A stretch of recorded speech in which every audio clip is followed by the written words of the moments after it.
And we are live. Hey, everybody. Welcome in to the Flippin' Hippos YouTube channel. Mother Rose already dry. Welcome in. It is Tuesday, May 25th. And we will just wait a couple minutes for some folks to get in here before we get into the topic or the meat subject. And we'll just riff for a little bit. So we've got about a week left in May, 6 days, 5 days, since today's almost already over with. And then next Tuesday will be the 1st of June. And I want folks to start thinking about the listing challenge we're doing for May. I will be doing an updated video. I think it's coming out tomorrow for the listing challenge to finish out May strong and think about what we're going to do in June. Summer slowdown is around the corner or already here maybe. So we need to focus on being positive, sticking to our routines and our to-do lists to continue working through the tedium and the slow times and to continue to make great goals that we can achieve. And think that you can probably list more during slow times just because there's less time spent pulling items, prepping items, preparing and packaging items for shipping. So that you have extra time on your hands. And if you aren't revamping your inventory system or redoing your shipping tables or whatever, you'll have a little bit more time on your hands and then you can list a little bit more. Thing is, if you double down on your listing during the summer slowdown, even though you're selling less, your listings are going to grow really fast, a lot. And when Q4 comes around, you will be thankful. Things usually start to pick up a little bit in Q3, but we spend most of Q3 typically getting ready for Q4. This year is going to be weird. Got about 8 weeks left before we leave Pittsburgh. So Q3 is going to be moving and a time of readjustment for us. But you guys can list. Your face is off. So use your time wisely. I know things are slow. Hey, guys. Angela's here. Robert's here. Carrie Berry's mom is here. Yorkshire Pudding is here. Got some folks coming in. I feel like I was talking to myself for a little bit. It was like, oh my gosh. It's just like when I first started on YouTube and no one watched me. Glad to see you guys. Thank you for coming. Welcome in. I know there's a delay on the notification. But there's just me here, you guys. But me and Henry and Hannah, go live every Tuesday at 7 p.m. Eastern. Unless I tell you otherwise. Because sometimes I do a special time if I have a guest. Hey, Danny. I will see you in a week. Yes, a week from Friday. I'll see you. Because I'll be out there. Robert says, get out of there. We're trying, buddy. We got a bunch of stuff we got to wrap up here. I got one last hearing for the workers' comp. And some family stuff we got to make sure we get done and visit and see people and do things. And I got to wrap up the remainder of my physical therapy that's left on the prescription and stuff like that. So it's going to be July until we can get everything and out because I'm done. I'm done. Hey, there's David and Bill, guys. Knowing the Frog there. Robert, Zombie Bargain Hunter, also has a blue wrench. So those are my mods. If you need something, I guess you can ask them. I don't really ask my mods to do much. Bill, Dave, and Danny. Guys, I'm going to see you a week from Friday. Megan, welcome in. All right, so it's 7:05 according to my clock. And I've been, why am I not moving to Florida would be a why I'm not staying, wait, I don't know how to, I'm trying to, listen, it's too long of a list, Amanda. If I were to tell you all the reasons why I was moving to Florida, do you have time to read a novel? I've been talking about it for about 2 years. There's a lot of reasons behind it, but mainly because we run a business with Casey, the Rockstar Flipper, and it will be easier for him and Keith if they live near each other. Number two, I've never planned to stay here. I'm not from here, and no offense to anyone that is, but I absolutely effing hate Pennsylvania. I hate it. Hate is a very strong word, but I hate the state. I hate the cold. I hate the snow. I'm not from here. I don't like it. I was here for personal reasons, and those have come to an end. So I'm out. Never planned on staying here. So Florida it is. I don't really have any family left alive. So going back home to Arizona would be weird because there's nobody left. My kids are grown adults. They can do what they want now. So that the main reason is to run the business with Casey. The second reason is the heat and the warmth and just a better atmosphere, I feel like, for me and Keith. So, all right, we're going to talk tonight about 5 tips to list faster. I only got 5 tips for you. I can go through them pretty quickly. I'm going to do a little screen sharing with you. If you are not familiar with templates, we're going to do a screen share of templates tonight and look at them, and I'll show you mine. You can see exactly how I have mine set up, and then we will also create a new template live on the screen share so you guys can see how to do it. And so this shouldn't take too long, maybe about 30 minutes. So if you have questions about reselling in general, eBay, Poshmark, whatever, just hold them to the end, and that way when I'm done with the 5 tips and the screen share, we can just open up the floor and I can answer questions. All right, so we're going to talk about 5 tips to list faster. Number 1, make sure that you are doing all the like items together prior to listing, even during your photographs.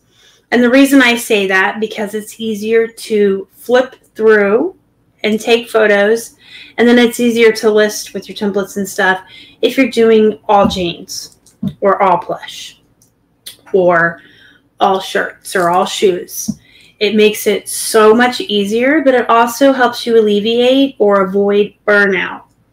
So if you like to list shoes and jeans, then you can alternate.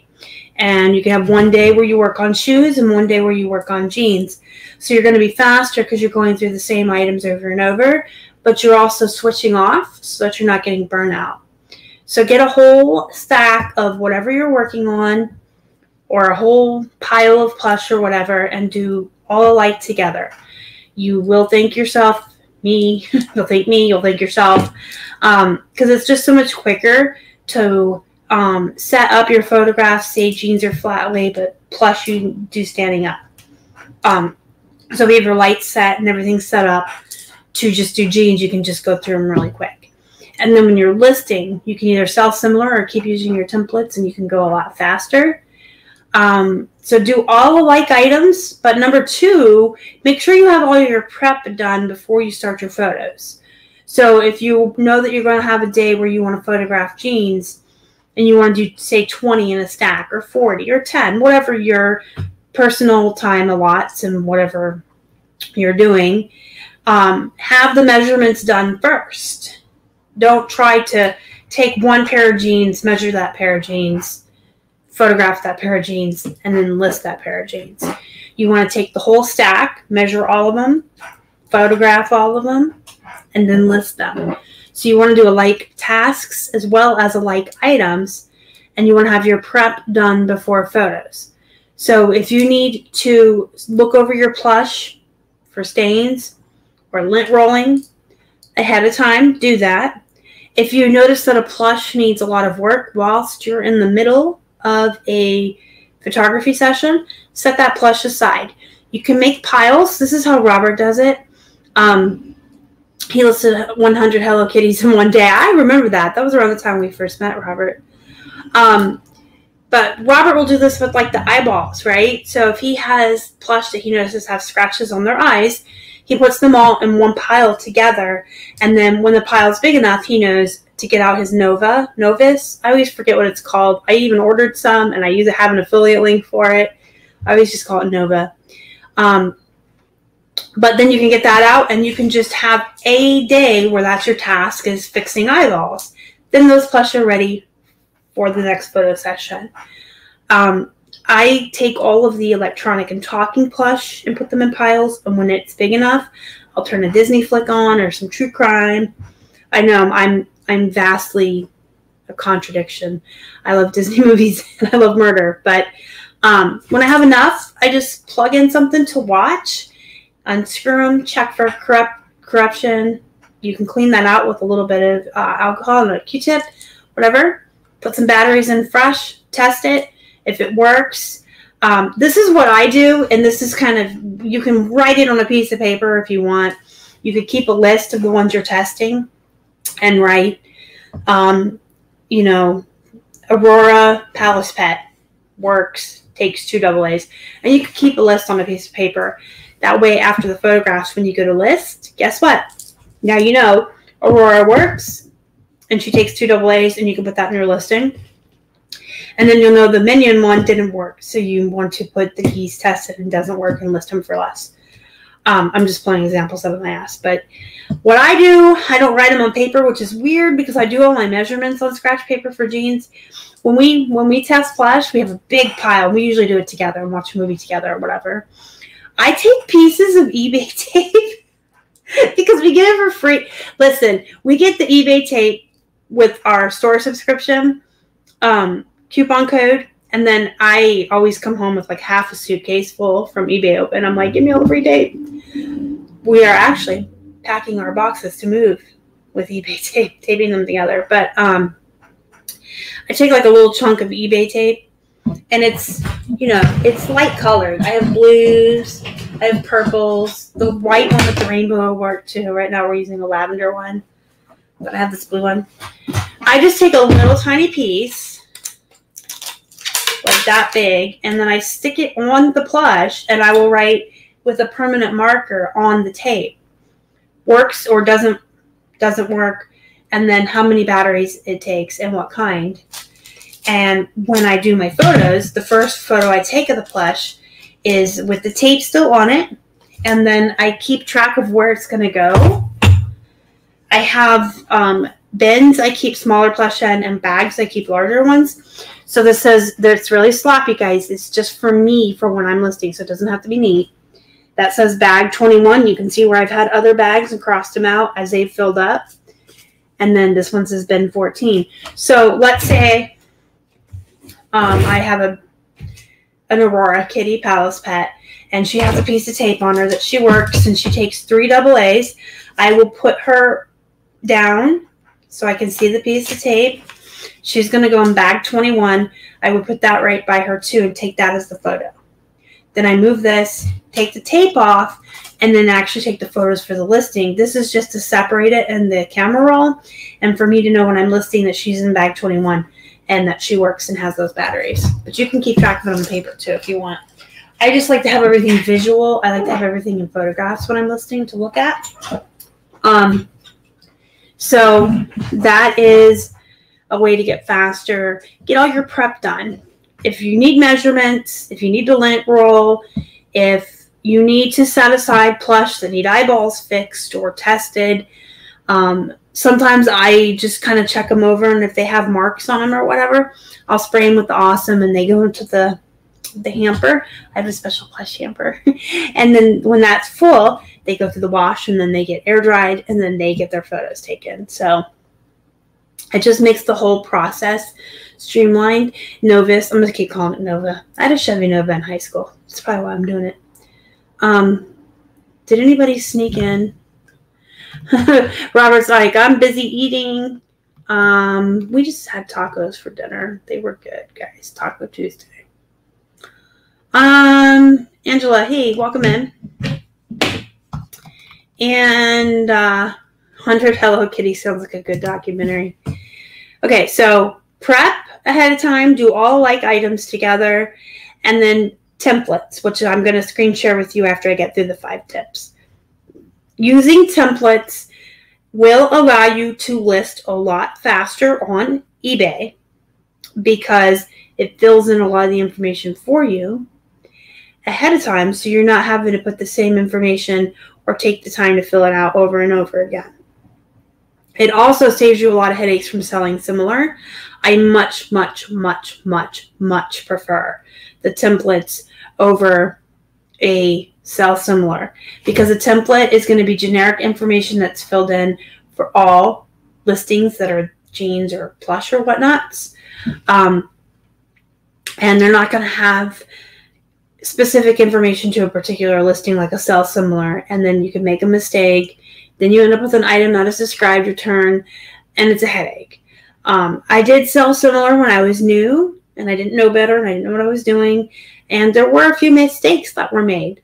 I just don't recommend sell similar because all of that stuff is kind of filled in, and if you forget to change the inches or men's to women's or pink to blue, you could really screw yourself over. And if you have a savvy buyer who notices your mistake, they're going to buy it on purpose and try to get, you know, a free item or whatever. So templates are great. We will go over those in a minute. Number 4 is to limit your distractions. You've got to limit your distractions, and you've got to realize what your distractions are. Everyone's different, right? Some people could have, Megan McWhinney's a good example. She can have her kids running around the room and playing and making all kinds of noise, and she can still focus and work. Some people can't have any noise and focus. So you have to figure out what distracts you and get rid of it.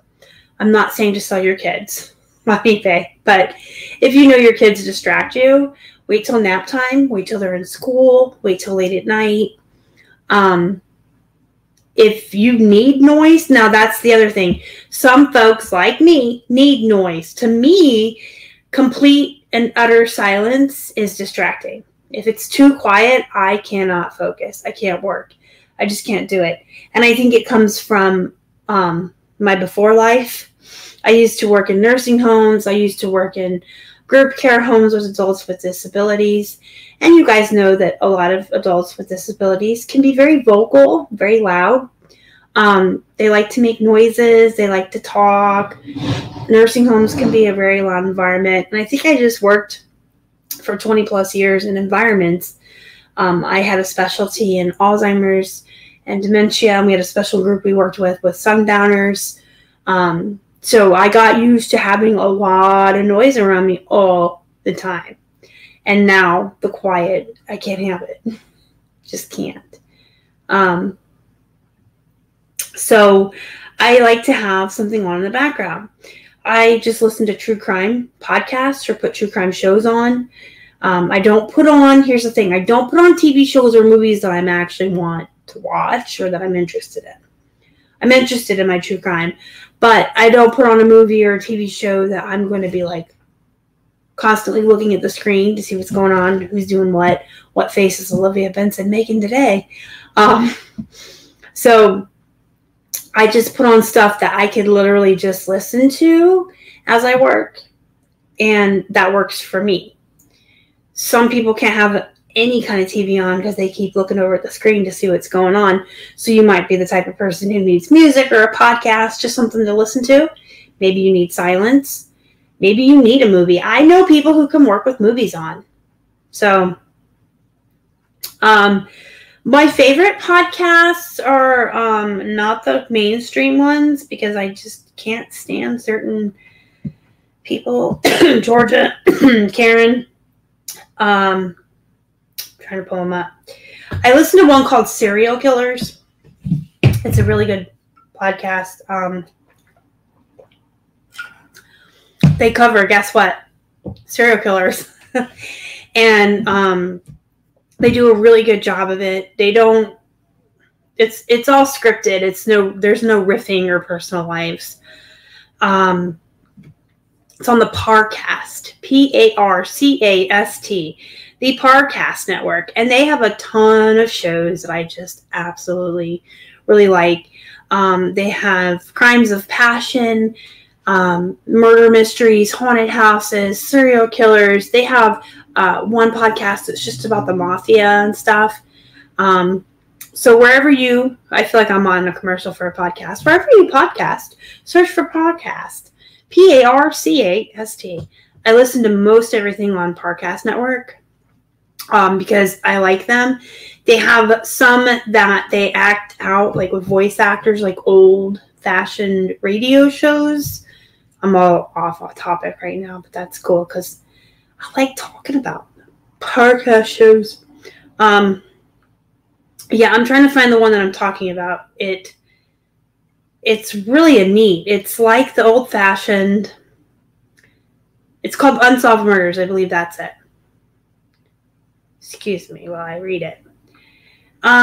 Yes, Unsolved Murders, True Crime Stories is a podcast drama with a modern twist on old-time radio that delves into the mystery of true cold cases and unsolved murders. But they have voice actors, and they actually like act out the scenes. That's probably one of my favorites, and I can listen to it and have complete focus on what I'm doing while I'm listening. I'm not tempted to look over, right?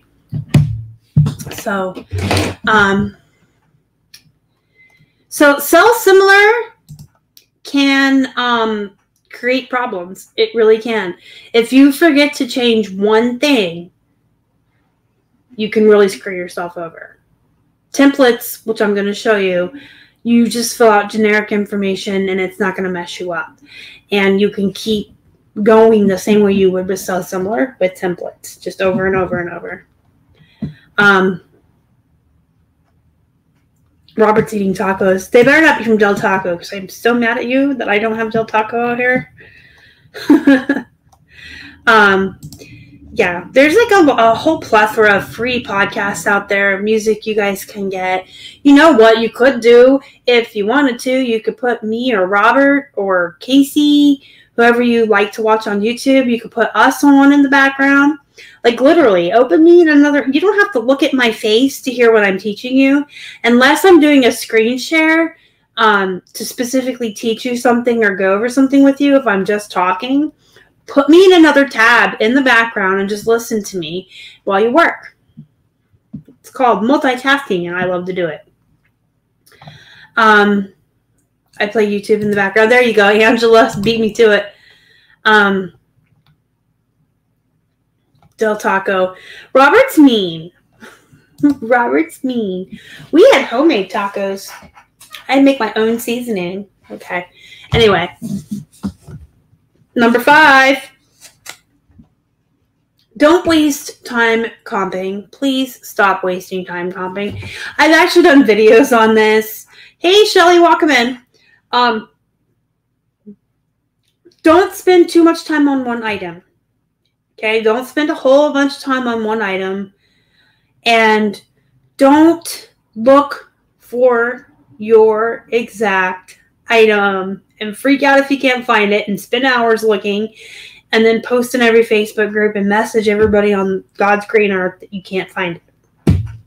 Listen, if you have a Robert Graham and you look up Robert Graham and type in the graphics yours has and you find one similar to yours or like yours, that's fantastic.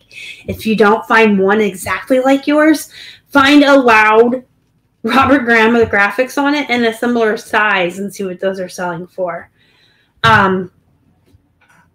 If you have a plush and you can't find your exact plush, don't wait. People waste so much time when they're comping or they're looking for something. You don't always have to find the same exact one as yours. Find something similar in the same brand. Look at the solds. You gotta look at the listeds too to see what they're currently listed for, but you also have to look at solds to see what they actually sell for. And that's it. If you have something super duper unique or super duper vintage, then yeah, spend time on it. If you sell antiques or something. But most of us are selling used clothing and plush, and we're selling the same thing everybody else is, just a little bit different. So you don't have to find the same exact one, and you don't have to spend an hour looking for it and researching it and reading websites and looking for comps, and that is such a waste of time. If you come to an item that requires extra research or extra time looking for something, throw it in a draft and come back to it later. So if you're trying to list 20, let's say you're trying to list 20 pairs of jeans, you have your measurements done and your photographs because you're following these tips, right? So you did your measurements first and then you took your photos. Now you're sitting down to list and you come to one pair that's a vintage Levi's and the comps are all over the place and you can't figure out which ones yours are. But you know they're going to be worth money and you don't want to just kind of comp them off of the other Levi's. Fill out what you can, put your pictures in there and put your location in the SKU and all that stuff and save it to your drafts and let it go. Just let it go. Put it in the drafts. You can come back to that later, but go back to the other jeans so that you can list the other, 19 pairs of jeans in a timely manner. You don't want to spend an hour on those jeans now. That's kind of with distractions too. A lot of people will be in the middle of a listing session and get sidetracked or distracted by one listing that needed extra research. You can save it to drafts and come back to it when you have a little extra time and just keep listing. The other thing about distractions and like staying in place and working continually on one thing, make sure if you are a water drinker, coffee drinker, whatever you like to drink, soda, make sure you have your beverages. So whenever I know I'm about to sit down and list, now this is pre-packing, when I listed like 10 new items a day on eBay, I knew I was going to do that. And then I was going to cross-post 10 to 20 to Poshmark using List Perfectly, and then 5 to 10 on Mercari. So I knew I was going to be sitting for a minute, a little session of listing. So I would get an ice water and a coffee, or an ice water and a soda, and maybe a little snack. And I would put it all on my desk, and it would be there, and I didn't have to get up. So you can plan ahead, get your show ready, get your podcast ready, get your drinks ready, and just prepare to sit there. And when you run into snags or issues with a particular item, don't spend too much time on it. Save it for later. So to go over these one more time, do all your items, alike items together. So do all plush, all jeans, all shirts. Do all your prep ahead of time. Get everything done that you need to get done before you take your photos. And stuff that takes a little bit of time, like testing and checking the electronic plush, fixing eyeballs, that kind of stuff, put them in their own pile, let them build up. When you have a big enough pile to work on, put on a movie, work on them. Templates. I cannot express that enough. They will increase your speed exponentially, and they will decrease your mistakes from using screen share, sell similar. You want to limit your distractions, and you don't want to waste time on any one item. So those are the 5 tips. Now I'm going to share my screen, and I'd actually like to be able to see. So these are going to come on. I don't wear them in the shows because you see how they reflect the light. I'm not at all vain. I don't really care. I like to see. I like to see, and I like to not have headaches. So I do wear my glasses all the time. I just don't wear them when I'm live or pre-recording because they reflect so much light. I feel like it's distracting, but I need to be able to see. So we're going to show you the templates, right? So you go into your Seller Hub. You go to your active listings on the back end. You guys are all familiar with this page, I hope. This is just where it shows all of your listings. And you can go over and, mine might be different than yours because you can customize all of this, what order you want it in, how big each lane is. I call these lanes, columns. So you guys should be familiar with this. On the left side, over here, you got listing templates, your business policies, all these good things. So you're going to go to your listing templates. Now, I already have some in place because I've been using them for years, and they are a game changer. And I pretty much have one for everything that I list because I like to have all of that generic information already filled out for me so that I can list quickly. I will actually go now and show you a couple of mine, and then we'll create a new one together. So I have one set up for men's jeans. So you can see here, if I wanted to edit it, let's say I was going to change something that I included in all of my descriptions, and I wanted to change that. That's where you would go there. But there's this little blue drop-down arrow. You can edit a template, you can delete it, you can copy it, and then when you want to list with it, you use the create listing. So if I was going to list a new pair of men's jeans today, right now, I would click create listing. Okay? And it just takes you to a brand new listing, and this is your template. I'm going to have to remember to go back in drafts and delete that. But because I just want to kind of show you my template, I'm just going to go to edit. So you can fill in more than this if you'd like. Some people do. I actually have been meaning to go through mine and update them a little bit, so they're a little more expensive. I should probably, oops, sorry, that's the title. I do have the size in the title. There you go. All right, so this is the template name where you saw men's jeans in that list out there. So when I actually use my template to list, this is what I'm going to see. I already have men's jeans size filled in, right? So I would just add Wrangler and then 32 by 36 and fill in my keywords. Here I would put what we do for our SKU line is the month we've listed it originally, the original price we listed it at, and where it's located. I do a lot of plush, which is what you're seeing here.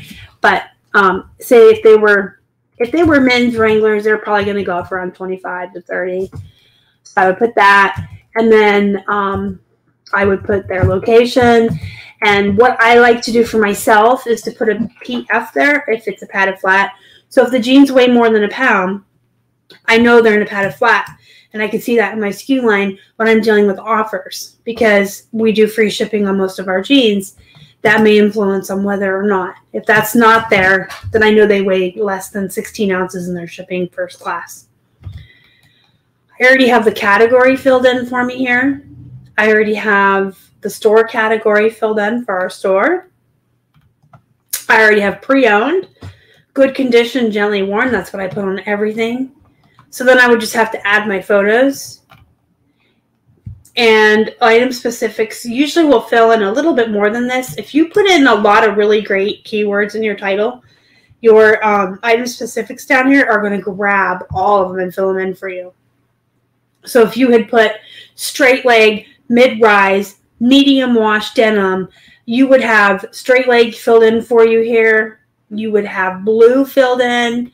You would have straight leg, straight here, jeans here. Men's are different than women's.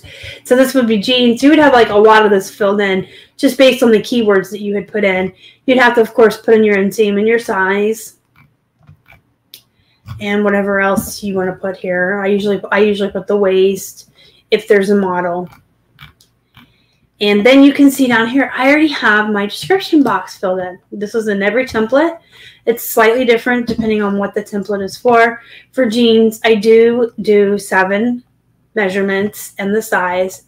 And then here, this would just be a repeat of the title right here where you are buying. And then I have the condition. Of course, that would be new with tags if it was new. And so this is mine. You guys are more than welcome to copy this, by the way. I think I stole mine from Casey. I think I copied his description a long time ago and just kind of made it my own. And then I would fill in the price. When you come down here, you see I already have the buyer paying the return. I don't do free returns on jeans. They're too heavy. I already have priority mail padded flat here. And 1 to 2 pounds. So those are the men's jeans template I have. Let's take a look at shorts so you can see how they're different. I'm going to check in with the comments real quick. I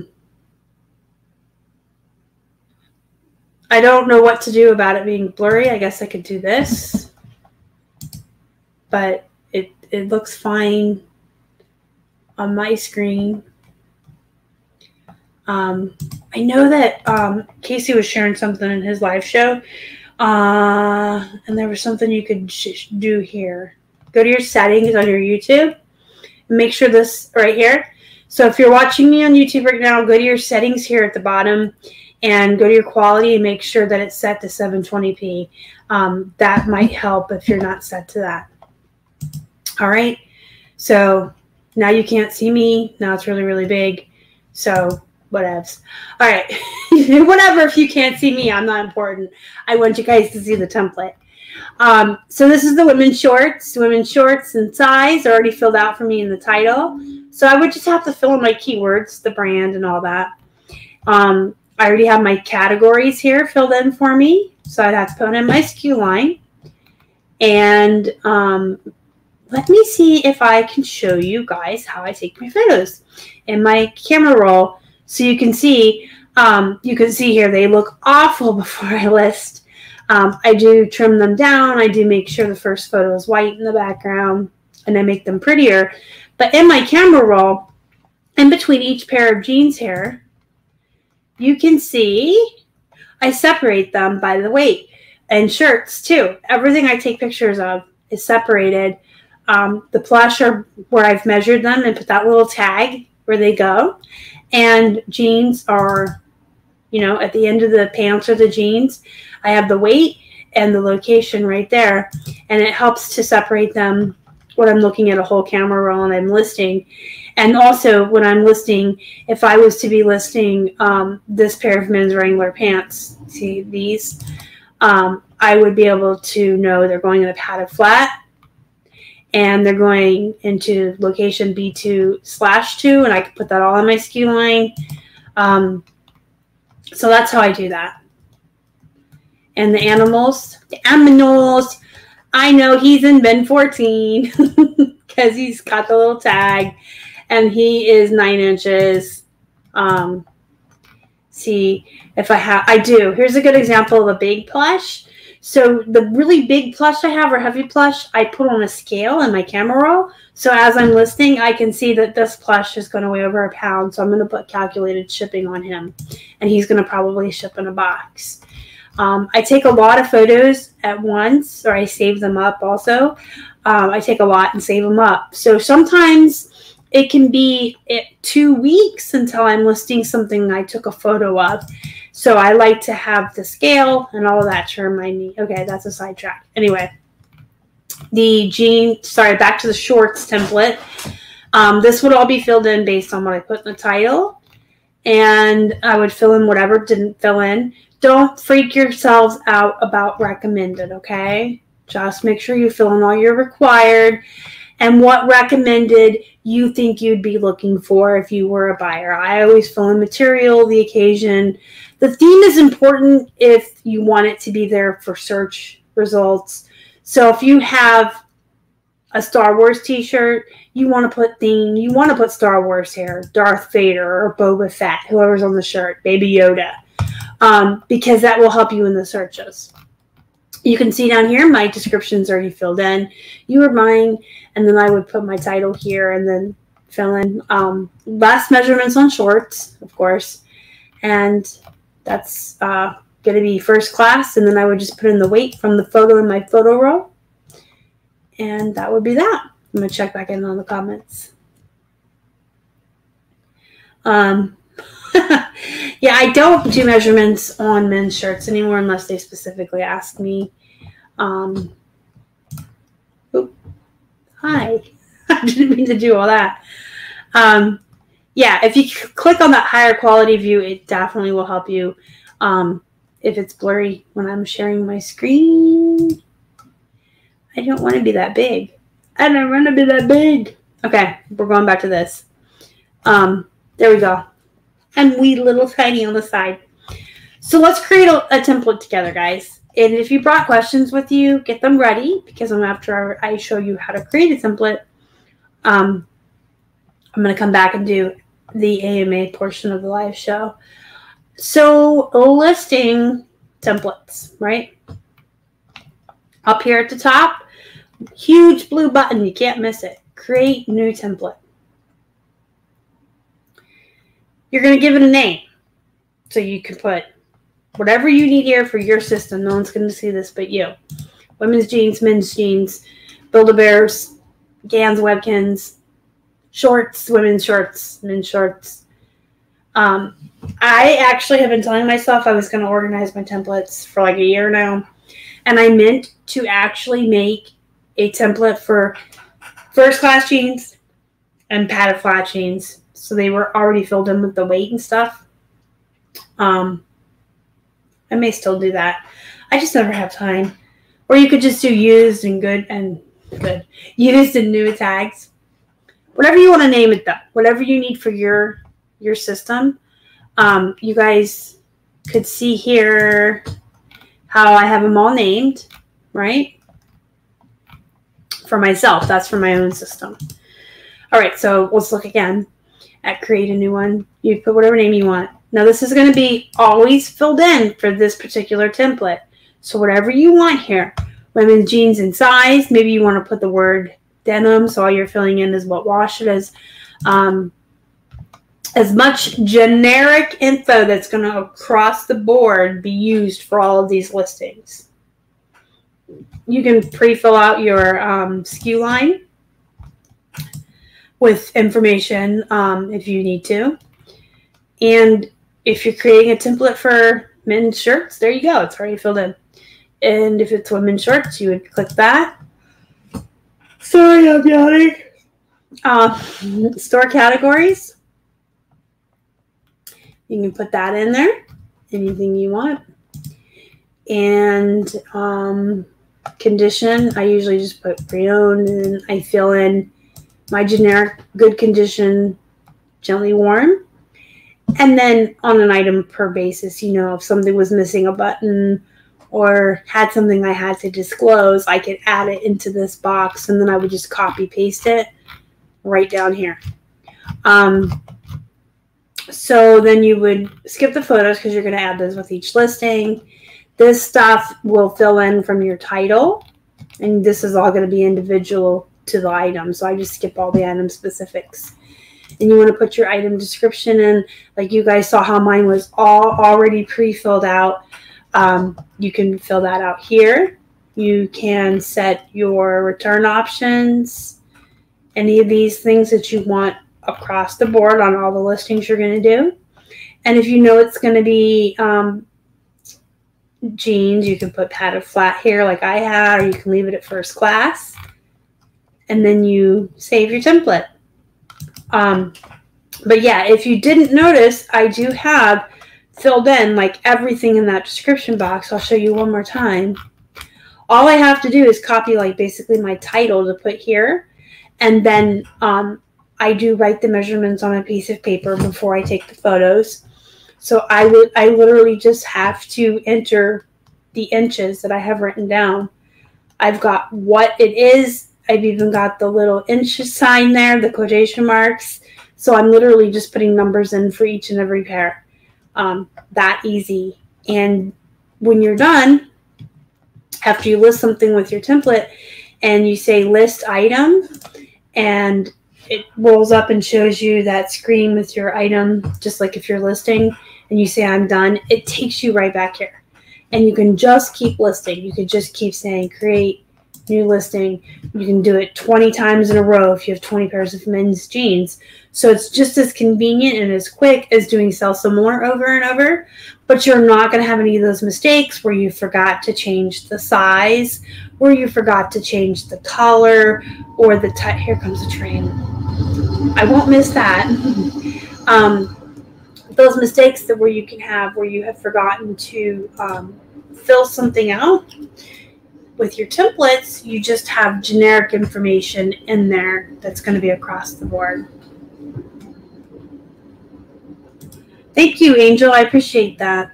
Thank you. Nice to hear. No, absolutely not. Probably you should if they're wrinkled and they look bad. But no, I mean, we wash everything before we bring it in the house. If it's new tags or material or whatever that can't go in the washing machine, I steam it, but that's more for sterilization than wrinkles. If something looks like ass, I will steam it and get the wrinkles out. But for the most part, I think it's, I mean, you can do it if you want. I think it's a waste of time.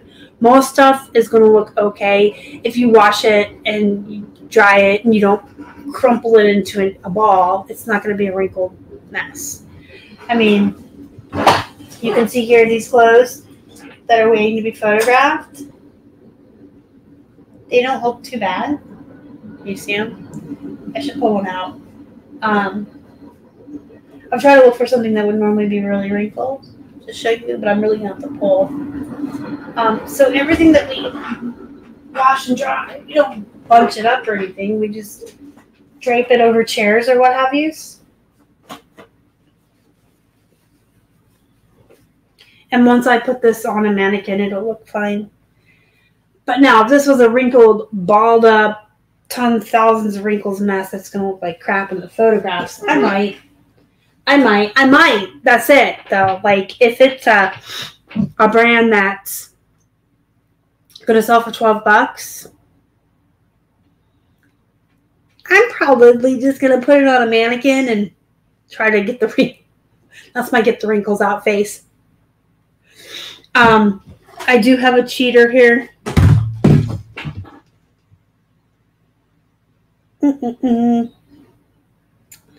I do cheat with that sometimes.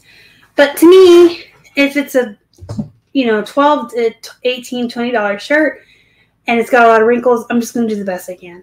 It's not worth it to me to drag the steamer out, fill it up with water, turn it on, wait for it. But if it's a Robert Graham shirt, yeah, it's getting steamed. You could also do the whole thing like I was talking about at the beginning of the video. You could take all your shirts that are wrinkled and put them in one pile aside, and then just take an hour on the Saturday or 2 hours on the Sunday, whenever you have a little bit of extra time, put a movie on and steam your fart out. Steam your heart out. And I said steam your fart out. Steam your farts out, guys. Steam your farts out. This is where I would edit if this wasn't live. Mannequin most times. So our men's mannequin is the white one, and it's really super easy to drop the men's shirts on over that. The black one is, her name is Velvetina because she feels like velvet. And she's really hard to pull tight shirts down on. I really hate her. I hate her. Guess who's going in the trash and not coming to Florida with us? Velvetina. Because she's a pain in my butt. I'm going to get a replacement female white one just like the man. Because that's like a hard plastic. It's very smooth. Materials just slide down very nicely. She's also a little small. I think it's harder to get small. I don't know. Anyway, I don't like her. She's very hard to get smaller clothes on. So I say mannequin for most things. But if it's a very small shirt and I know it's going to be a struggle getting it on her, no, I just put it on a hanger and hang it. Can you guys see that black clip at the top of our photo stand there that's clipping the paper to the stand? It's a little clip, and it looks like this, right? So I would just hang stuff on it if it's really small. Because I'm not having battles with her. I'm not having battles with her every day. I cannot stand her. She's gone in the track. Velvetina, you're not going to Florida because ain't nobody like you. But yeah, if you have to go by basis to basis. If it's an expensive item, if it looks like total crap, then you probably want to steam it. Most times you might be able to pop out the wrinkles with this stuff. Most times you can just put it up. If it's a $12 American Eagle or a $14 American Eagle shirt, I think it can be a little wrinkled. As my grandmother used to say, it's wrinkled. Yeah, so when I steam, it's really more about sanitization and sterilization, which is why all of our plush gets steamed. And any items I can't put in the wash, I will steam out the inside of purses, new with tags, clothes, and stuff like that. I Lysol all the shoes. I definitely have a germ thing. Anyway, that covers the show tonight. 5 tips to list faster. Plus, we went over templates and I answered a couple questions. If you think of anything later that you forgot to ask, you can always tag me in the Facebook group, Flippin' Hippos Reseller Pod, which I think Robert put up there. Thank you so much, Robert. That is the Facebook group for you to join. Really great group. You can always tag me in there. If you missed any part of the video, you could always watch the replay on YouTube. It will pop up. And then you can leave comments if you remember something you wanted to ask. And just don't forget to hit the thumbs up before you leave. It really super helps the channel. And subscribe. If you haven't, hit the little button next to the subscribe button and you'll be notified next time I go live or put up new content. And I guess go be productive. That sounds so encouraging, right? Go be productive. Go create some templates. If you don't have templates, go create some templates and make them work for you. And go make some money, all that good stuff. Thank you guys for joining me tonight. I really appreciate you returning back every Tuesday and spending time with me live. And for those of you that are watching the replay, I appreciate you too. I know there's a lot of folks that can't catch me live due to scheduling and watch the replay, but everyone that watches, thank you. You guys are the best. Bye.